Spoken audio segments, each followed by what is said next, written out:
Are you struggling to conceive? You have options, and at Piedmont Reproductive Endocrinology Group, we'll make sure you have the guidance and support you need. PREG is known for individualized fertility care that's unique to every patient. We take the time to provide a reassuring and empowering experience because we believe that you deserve nothing less. Let us help you on your journey to parenthood. Visit us at pregonline.com to learn more. Get the guidance and support you need at Piedmont Reproductive Endocrinology Group. With no fees or minimums and no overdraft fees, banking with Capital One is the easiest decision in the history of decisions. Even easier than choosing to keep the Grinch away from the toy drive. Who's going to deliver the toys to the kids? What about me, the Grinch? No. Yep, even easier than that. You steal the presents one time. With no fees or minimums and no overdraft fees, is it even a decision? That's banking reimagined. What's in your wallet? Terms apply. Capital One NA, member FDIC. Copyright Dr. Seuss Enterprises. Copyright Turner Entertainment Company. Welcome to Pretty Lies and Alibis. Let's seek the truth and travel the long road to justice together. What you know, Alibis. Welcome to another episode of Pretty Lies and Alibis. I'm Gigi. It's Thursday, y'all. Almost the weekend. And it's been a doozy today. I'm late. Life happens. My kids all have like back to school funkiness, sinus congestion, and man, like the third visit to the pediatrician this week. Here we go. Right out of the gate, I want to give a big congratulations to one of our youngest and first listeners of this podcast, Mikhail. She sent me a message today and she had her very first job interview ever and got hired on the spot. So good job, chick. I'm so proud of you. You're going to be great. And I want to correct something I said last night that was wrong.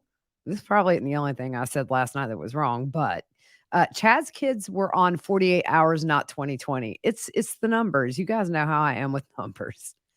And a music fact of the day, the song for which the most cover versions in history have been performed is Yesterday by the Beatles. More than 3,000 covers of that song exist, probably more every day with YouTube. All right. So remember yesterday I told you guys about the private investigator that Brandon hired to find Alex and Melaniece and the Jeep. We talked about the items that were discarded. So this photo is credit of Rich Robertson, who's the private investigator, also ABC 15 Arizona. This U-Haul was being loaded up on the 31st of October. And then you can see on the bottom there some of these discarded items. I think in an interview, Melaniece said it was all like broken stuff, but looks like some really good mattresses, twin mattresses, some toys, some little kid drawers. And I got a copy of that ring cam, a little picture courtesy of random neighbor who had a ring cam. So this is the picture. And I told you guys, I wasn't sure who it was. So on the ring cam video, though, I put my AirPods in today to see if I could hear what they were saying. And Lori, as you can see on the left picture, she can be seen standing in the door. And we know was looking inside of a little igloo. And the person says it's too small. And Lori says it's cool. And the other person said it's big enough for a 4-year-old. And that's all I could make out. And then the person went inside with Lori. So early November, Chad gets the $430,000 life insurance payout from Tammy's death. We know that came from multiple policies, not just one. So on November 3rd, Lori and Chad drive a rental car from Idaho Falls to Salt Lake City. And then from there, they catch their flight to Hawaii. And they check into the Kauai Beach Resort when they get there. Lori also makes calls from her cell to someone stored as Spencer's wife. I thought that was Chad's number, but anyways, the same day, November the 3rd, Kay emails Detective Moffitt, and she says Lori and Alex have moved to Rexburg, and she's pretty sure Tylee would be there too.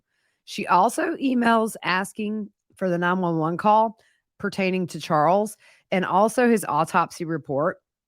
So the investigator responds and says she'll need to request the autopsy report through the medical examiner's office, and she can request the 911 call through their records department. So Kay said they've requested it, but they won't release it to her due to the investigation.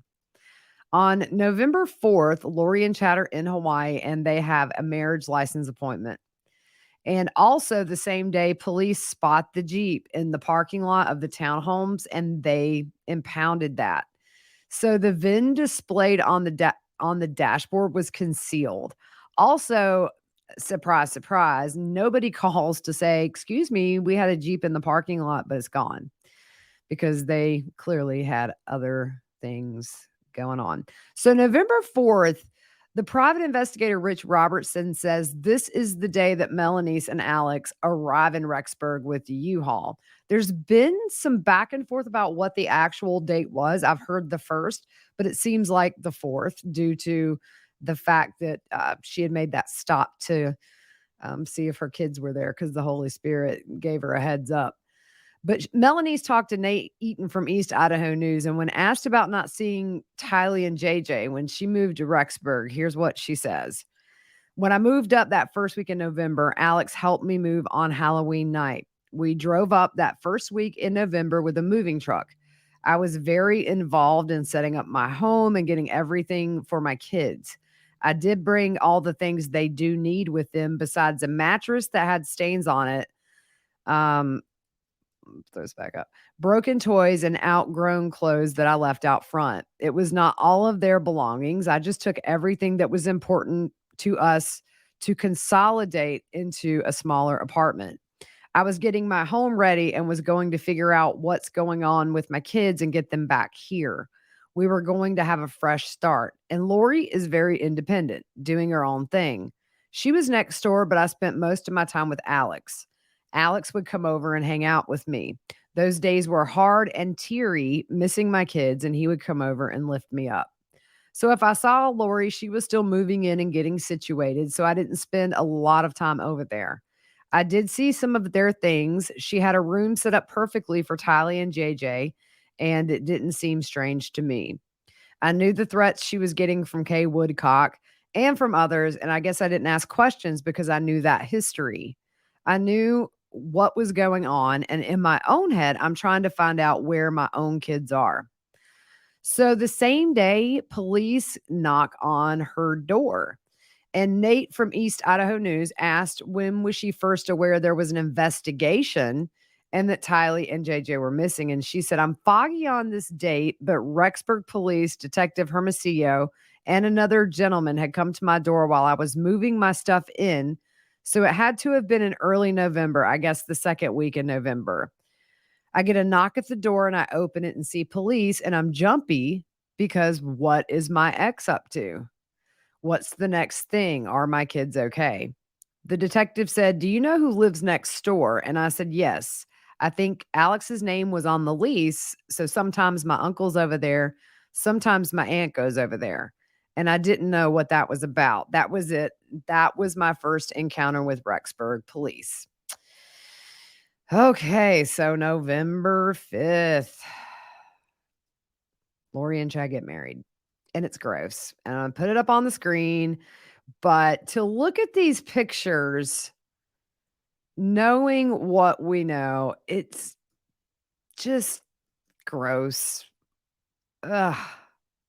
I mean, Chad and his little ukulele, it's like, they're so, oh my, y'all. That's all I'm going to say is y'all. So they get married in Kauai.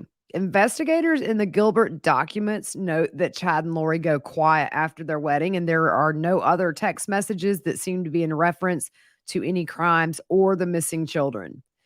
KSL talked to the wedding company that did their wedding in Hawaii, and here's what they had to say. Chad called 2 days before the wedding for a quick ceremony. He chose the cheapest package, which cost $720. This included sparkling champagne toast and the pictures we've all seen. Lori picked the wedding location at Anini Beach Park and told the minister that she had lived in Kauai before. Kids were never mentioned, and neither was any religion. Lori referred to Chad as a famous author several times. He's so famous, he packs those living rooms, doesn't he, guys? The minister said Lori acted more like a giddy teenager than a grown woman. And once word of the missing kids hit the news, the minister was so disturbed by it that he had to go to therapy for months. Janice Cox, which is Lori's mom, told Morgan Lowe on Arizona Family that they found out Lori and Chad were married on the news. And if you guys remember, her sister Summer said they never were invited to any of her weddings. This is number 5. I mean, 5, not 1. So the same day, Brandon calls Gilbert PD and says he has learned Melaniece has moved to Rexburg. Also on the same day, 2 friends of Brandon's are interviewed by Gilbert PD. I'm going to take these wedding pictures off because they just gross me out. On Dateline, Tammy's sister Samantha and her husband Jason said Chad called Samantha's husband and told him not to tell anyone, but he got married in Hawaii. When he asked why, Chad said he knew Lori from before, and she had also just lost her husband. He tells Tammy's sister Samantha that Lori's name was Lori Ryan and that she was an empty nester. He said she was an amazing person and he couldn't wait to introduce her to Lori. Samantha did her own research like a smart lady and found out her last name is actually Vallow and her last husband was shot and killed. So a friend of the Daybells told East Idaho News, we were talking about how his family is doing, and one of the kids had told this person that Chad got remarried. The person thought it was a joke, and he kind of laughed about it afterward. And he said, no, I'm serious. My dad went to Hawaii on a business trip and met a widow, and they just got married. The friend wasn't sure how to respond and sensed that Chad's kids were not happy that he had remarried. Remember, Tammy hadn't even been murdered a month. I believe it's like 17 days. So Gibb also told Nate Eaton, what did you think when you found out Chad and Lori quickly fled to Hawaii? And she said, and he asked, didn't you find out because she sent you the wedding photos to your email? Gibb said, I knew that they were going to be married like as soon as she passed away. Their whole goal was to get together because they expressed to me many times that Tammy would be okay with this as she passed on. She had a mission to fulfill on that side. So they both felt that that was where she was supposed to go. Lord in heaven, again, she knew as soon as Tammy was gone, they were going to get married. So Colby told Dateline May of 2020, I saw the pictures of them and just the dancing and just knowing that they are there alone. Both of them having so much family and there's no words for it. Also on that same episode, Keith Morrison asked Melaniece about the remarriage. And she said, I can't answer why they got married quick. I don't know if both being able to share that common ground of being a recent widow. I can't speculate. It's fast, but I can't. And Keith Morrison says, and a very recent widower. I mean, my Lord, can you imagine Keith Morrison saying that? I wish I could put that clip on here. And Melanie said, yeah. So Keith Morrison said 2 weeks after his wife died, Chad married. You think that was planned somehow, wouldn't you? Melanie says, I know in the our faith sometimes it's really fast. If you know and feel right about it, there's no sense in dating around with tons of people. In a press release from December 30th, 2019, Rexburg PD said, we are aware in the weeks after Tammy Daybell's death, Lori Vallow Daybell and Chad Daybell told witnesses that Lori's daughter had died a year before the death of her father, which is untrue. That just blows my mind. In February of 2020, law enforcement interviewed Chad's parents and Tammy's sister, Samantha. Chad and Lori told them in November that Lori was an empty nester. Samantha told officers that Chad told them Lori had no juvenile children. November 6, 2019, an investigator in Gilbert working on Brandon's shooting was in contact with Fremont and learned on this date they were already planning to exhume Tammy. As a result of the investigation discoveries, this is over a month before she's actually exhumed. She was exhumed December 11th. This is November 6th. So you see how quickly things started rolling once it became clear with Kay talking to investigators and stuff that JJ's missing, and eventually they learn Tylee's missing. So November 7th, Lori and Chad meet with a lady named Jeannie. And I'm going to tell you, this lady was on Dateline. She is a hoot and a holler, y'all. They talked to her about renting a room in her house in Kauai. And she gave an interview to Fox 10 Phoenix, which we're going to start with. They said that they waited all day for God to tell them which house to go to, and he told them to come to mine. They were like two teenagers that had just been set free. They were giddy. So Chad filled out the rental application and said his monthly income is $30,000 as author and owner of Spring Creek Book Company.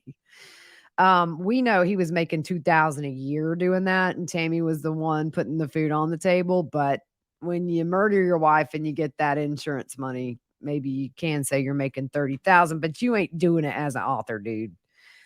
He wants a move-in date of November 9th and lists Lori Daybell, my wife, as his emergency contact. Now, she also told Dateline they told her they needed a room right away. And he said he was an author looking for a peaceful place to write.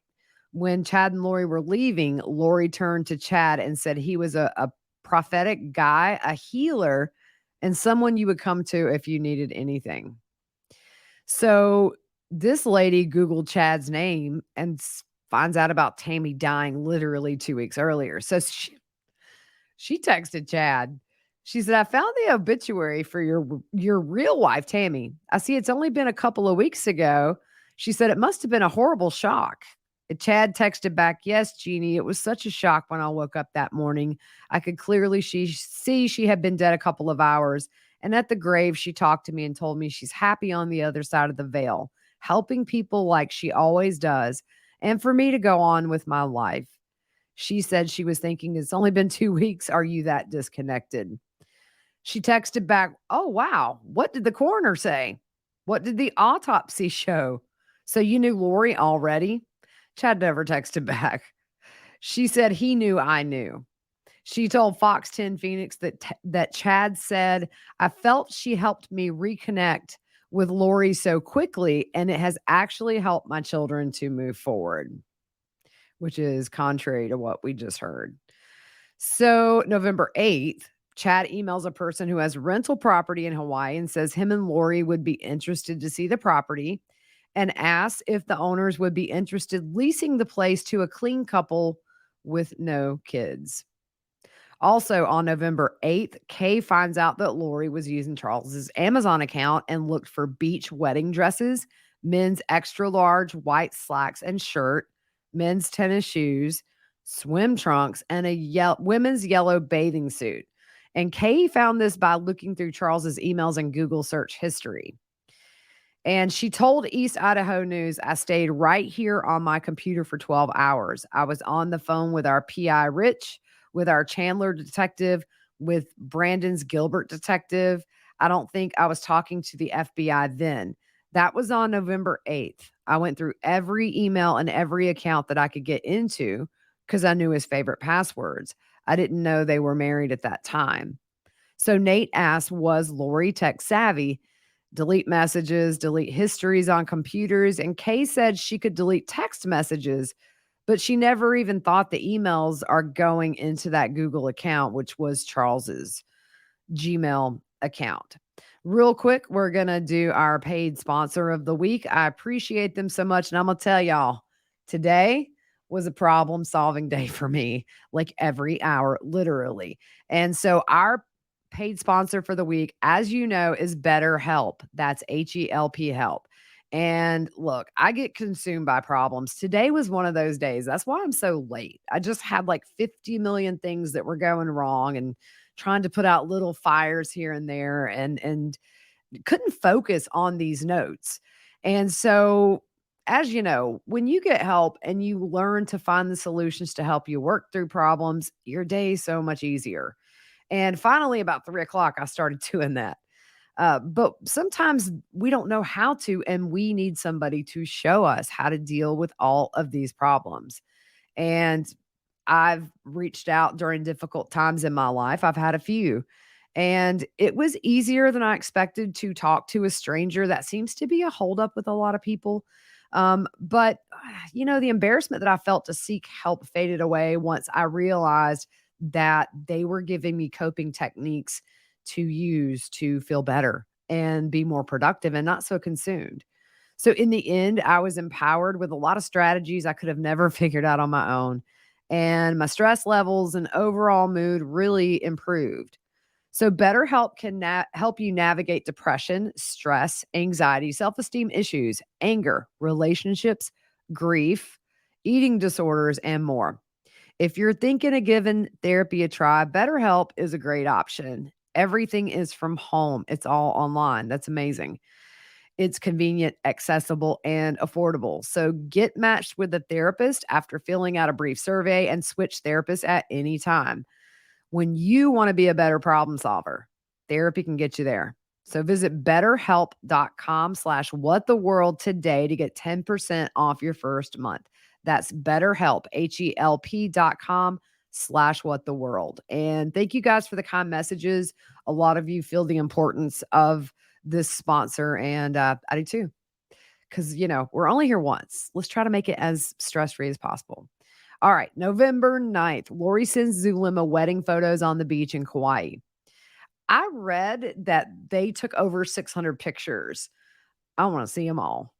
November 10th, Kay emails Moffat about hers and Larry's thoughts about the attempt on Tammy Daybell. So this was, it says on October 9th, when the man pointed what Tamara Daybell referred to the police as a gun that looked like a paintball gun. Is it too far from the realm of logical thinking that the gun, example, Colt 911, with a silencer, and when he pulled the trigger twice, it misfired? Why would he do something like that as a prank? Doesn't make sense. Misfired gun makes sense, and she put in parentheses to us anyway. Yes, it does, Miss K. God help us all. Alex Cox is becoming more and more brazen. He's a scary man, and he's around my grandson. And then she tells Detective Moffat about the search history, but the most unusual search for her was a coffee press because neither Charles or Lori drink coffee. She said perhaps Chad does. We look forward to hearing from you, Kay. So on November 11th, Lori's iCloud pings as using Tylee's AirPods. On November 12th, 2019, just before 6 p.m., police say that Melanie Boudreau trespassed onto the property of her now ex-husband's parents. According to the report, Melaniece came to look for Brandon and her kids. One of the children even came to the door, but Brandon's parents brought all of the kids upstairs. Police say Melaniece kept pushing the ring doorbell, and Brandon answered, telling her she could not be there. The report reveals an officer got in contact with Melaniece over the phone. Melaniece said she had not seen her kids in more than a month and claimed Brandon kidnapped them from Arizona, which was against an alleged custody agreement. The officer told Melaniece she could face criminal charges if she trespassed again. So, also on the day, November the 12th, Lori and Chad are responsible for the murder of 4, possibly 5 with Joe Ryan for Lori, people. And what do? They go to the temple in Hawaii because nothing like a good praise session after you've murdered your last victim and got married and taken her life insurance money. This was from CBS News on a morning show. I screen grabbed that, so I'm giving them credit. They did not have a clear shot of their faces that I could find, but there you go. Lord, these people. November 14th, November 13th, Kay emails Detective Moffat. She says they've met with the social worker who handled the adoption for JJ, and the lady advised how they can get in a position to help themselves get custody of JJ once Lori is arrested. And Kay says at some future date, I pray. She also asked for a contact in Rexburg for a welfare check on JJ and says they can be there as quickly as humanly possible to bring JJ home. November 14th, Detective Moffat sends Kay a summary of the 911 call for Charles's murder and provides her with a contact in Rexburg. He tells her that the investigator who was watching the residence had not seen JJ. So November 14th into November 15th, Melaniece goes back to Brandon's parents' house. We have this body cam footage on our YouTube. I will make a playlist on there with just that. I'm learning how to do that and try to organize this YouTube page. And I will put it there in a playlist. So come to our YouTube channel if you want to watch it. It's from a couple of different perspectives. So she was banging on the door saying that she had a court order, and Brandon's dad calls 911. So in the 911 call made by Brandon's dad, you hear him screaming, "Get out of my house, get out of my garage, get away from my door now. The police are on their way." He also tells the dispatcher that his son's wife has made threats and he didn't want her here. "She's in my garage. I'm not opening the door. I'm not opening the door. It leads to my house. If I open the door, there's going to be a problem if you know what I'm telling you. Somebody tried to kill my son 3 weeks ago and she's involved in it." Then he yells, "Get out of my garage now. Get off my property now." So around 10:30 p.m., police arrive at the residence and say they found Melaniece coming out of the garage. Remember, she had just been warned if she goes back, she could be arrested. So I'm going to throw some of these pictures up here. Around 10:30 p.m., they saw her coming out. Police say Melaniece's uncle, Alex Cox, drove her to the home in a 2020 Kia Telluride, which was parked nearby behind another car. I'll tell you what's creepy is if you look at the pictures of Alex on the far right, when the cop initially shines the light in the car, Alex looks a little freaked out, like maybe, guilty conscience, what all he's done. But then he starts joking with the officer, and you can see in that bottom picture, he relaxes. Brandon's relatives told police that Melaniece brought a court order saying she could take her children. That's when the report says police report says Brandon's family shut the door and called 911. And then another relative claimed she saw Melanie go into the garage. At this point, Brandon was back in Arizona. Police cited Melanie for criminal trespassing and told her to leave the property or she would be taken into custody. So we're going to go through this body cam footage because it kind of progresses into that middle picture of a mugshot. And one thing is she talks nonstop over these officers, and it's really annoying. And as soon as the officer walks up, Melaniece has a piece of paper in her hand and says, "I have a legal mediation agreement. My kids have been held out of state." The officer interrupts and says, "You're criminally trespassing." Melaniece says, "I asked an officer to come here last night to do a check because I'm worried they're in danger." The officer stops her and says, "You came over here after you were told you were criminally trespassing, correct?" And Melaniece keeps interrupting, like, "I have this agreement. My order says it's my time with my kids. They're supposed to be in Arizona. I just need my kids." The whole time, the officer's like, "You're trespassing." She says, "You're welcome to look at this order. They've been out of state, out of school. My husband's lied to everyone. I'm sure he lied to the cop last night. So this is my order." And then, very familiar, "Do you have a victim's advocate I can speak to?" Remember, 30 minutes into Lori's police interview with the murder of Charles, she's offered a victim's advocate. Another officer walks up and asks where she got the order from. And she said it's a mediation order. And her husband's been hiding with them for over a month out of state. And she wanted someone to check in on them and make sure they're safe. She says Brandon won't talk to her. So the officer says, "We told you yesterday they were safe over the phone." And she says, "You said on the phone, but they're supposed to be in my custody." She said Brandon has lied to everyone, saying he has an order of protection. And she says she's never been served with anything. And the officer asked what she wanted to happen tonight coming over here.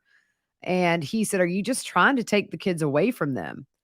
And she said she was going to bring this copy to them and show them this is her time with her kids. She said everyone is protecting Brandon and her in-laws are nice people, but they've been lied to, saying there's a protection order in place. She keeps saying she thinks her kids are in danger. She said, "My husband has been doing a lot of things that cause her to worry." He says He was shot at a month ago and went into hiding, and no one in Arizona has seen my children for weeks, and he kept them out for over a month, something about school absences.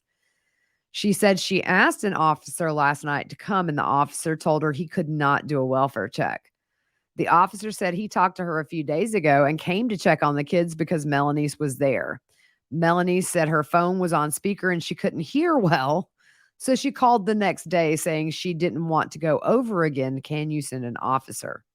The officer said, but you came over here anyway when we told you that you were trespassing. When she says she asked an officer to come the night before and they didn't, it's almost like she's blaming them for her trespassing.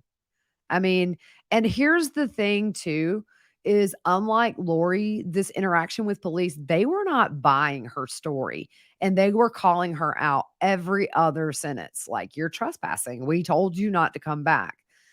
So she keeps interrupting and the officer says it doesn't matter.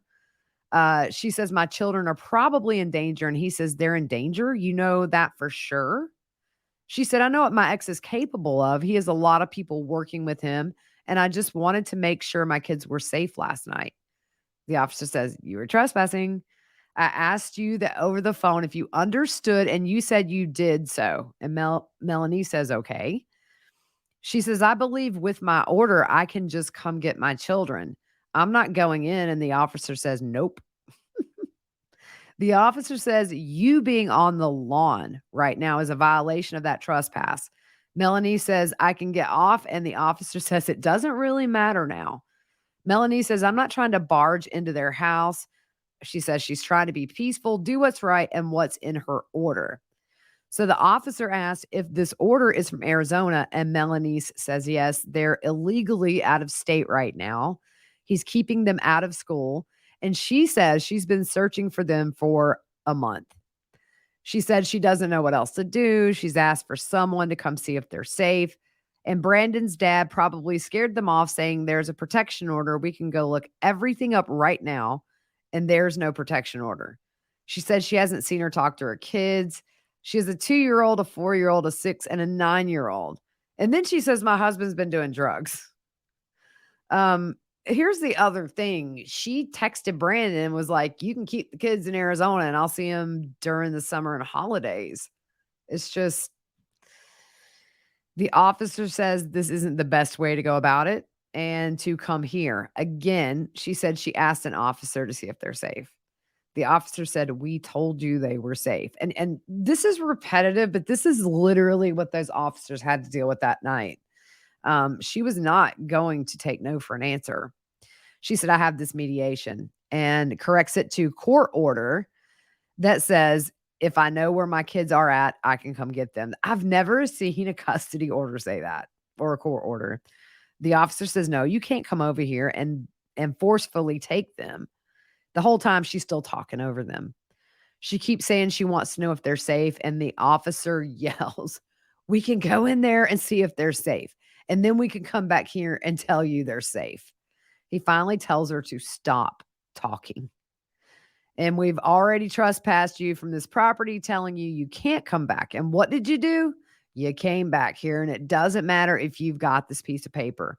We told you not to come back here, and you come back here. And you're upsetting everybody, and now it's a whole friggin' problem. Literally the cop's words. He says, so the whole thing, you want a welfare check on them? Melanie says yes, and it's my time with them. The officer says, that's another problem, right? So this is a whole civil problem. This is a whole court thing, because even if you do come here with these papers and say it's my time and they're not giving them back to me, the only thing you've got to do is go to the courts and say these papers are signed by a judge down there. A judge can say it's your time. Melaniece is still talking over these officers, and he yells to stop talking again. He asks if she understands what he is saying, and she says, yes, sir. She says, yes, sir, a lot. Remember now, she was in the Air Force and an expert marksman. The other officer says she can bring all this up to a judge, that she thinks he's doing drugs. He's been getting shot at. It's not a safe environment for the kids. But what you can't do is come to a place where you've been trespassed. Melanie said, I just thought with my order I could. And the officer said, now there's a bigger problem because you trespassed and you're causing alarm to them. He asks who her judge is, and she says she doesn't know. So he's looking through her papers at this point, and he said, where did you even get these papers from?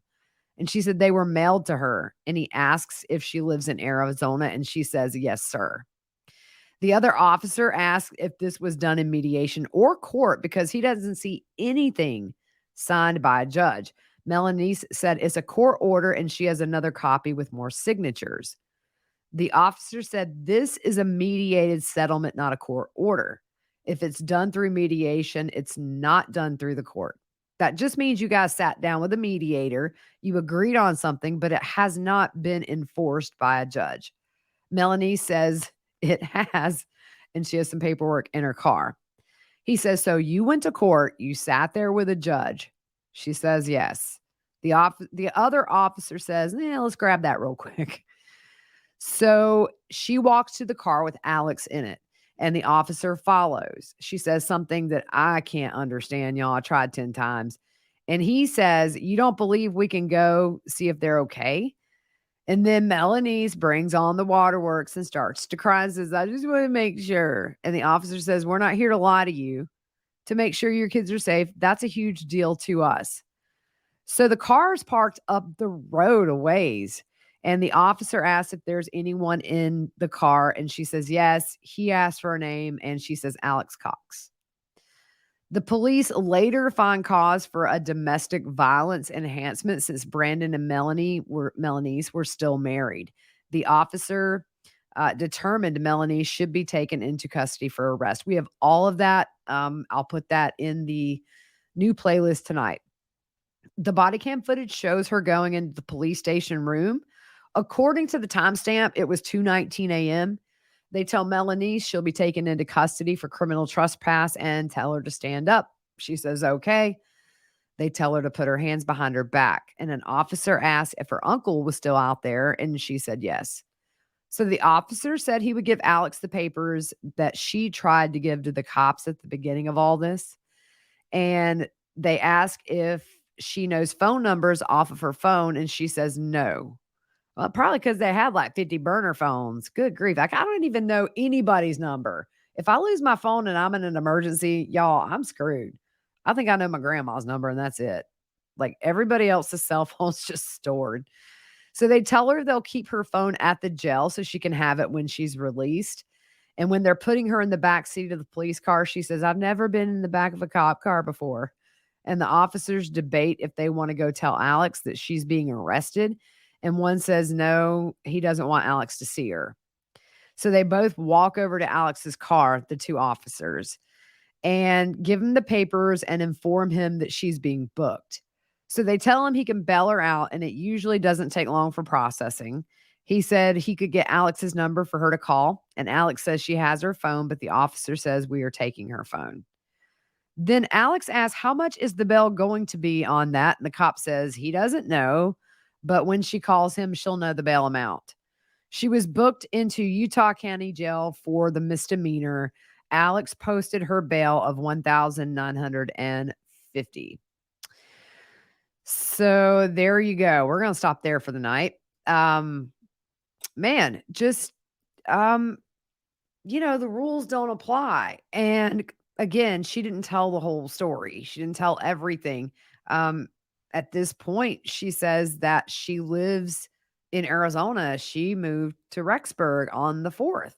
So crazy stuff. And I do believe that, like, at one point the kids were there, and they, how disturbing that the kids are having to hear all this yelling by the grandpa and maybe the mom. We don't know. So anyways, we're going to leave it there. One more episode tomorrow to finish out the week. And appreciate you guys hanging in there with me through this. We don't know yet, but it is still possible that the George Wagner trial starts on Monday. We're not sure. But if it does, here is my plans for the mega series. I'm going to cover testimony daily in the Wagner trial. Every now and then, I might combine 2 days into one if there's not a lot to talk about, and then we'll substitute one of these episodes. But what I'm thinking about doing until we get through this mega series is at least putting out a mega series episode on Saturdays, maybe Sundays if like my kids are out of the house and I have time. So we will get through it. We got trial coming up in January. So I want to be completely finished. I thought I'd be finished by the Wagner trial, and that was just a very bold goal that clearly ain't going to happen. To be honest, what happened is this late in the notes, I remember leaving stuff to research later.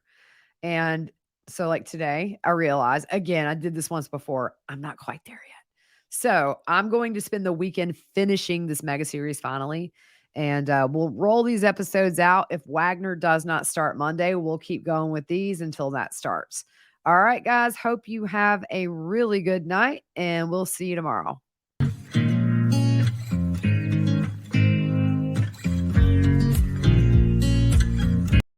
Are you struggling to conceive? You have options, and at Piedmont Reproductive Endocrinology Group, we'll make sure you have the guidance and support you need. PREG is known for individualized fertility care that's unique to every patient. We take the time to provide a reassuring and empowering experience because we believe that you deserve nothing less. Let us help you on your journey to parenthood. Visit us at pregonline.com to learn more. Get the guidance and support you need at Piedmont Reproductive Endocrinology Group. With no fees or minimums and no overdraft fees, banking with Capital One is the easiest decision in the history of decisions. Even easier than choosing to keep the Grinch away from the toy drive. Who's going to deliver the toys to the kids? What about me, the Grinch? No. Yep, even easier than that. You steal the presents one time. With no fees or minimums and no overdraft fees, is it even a decision? That's banking reimagined. What's in your wallet? Terms apply. Capital One NA, member FDIC. Copyright Dr. Seuss Enterprises. Copyright Turner Entertainment Company.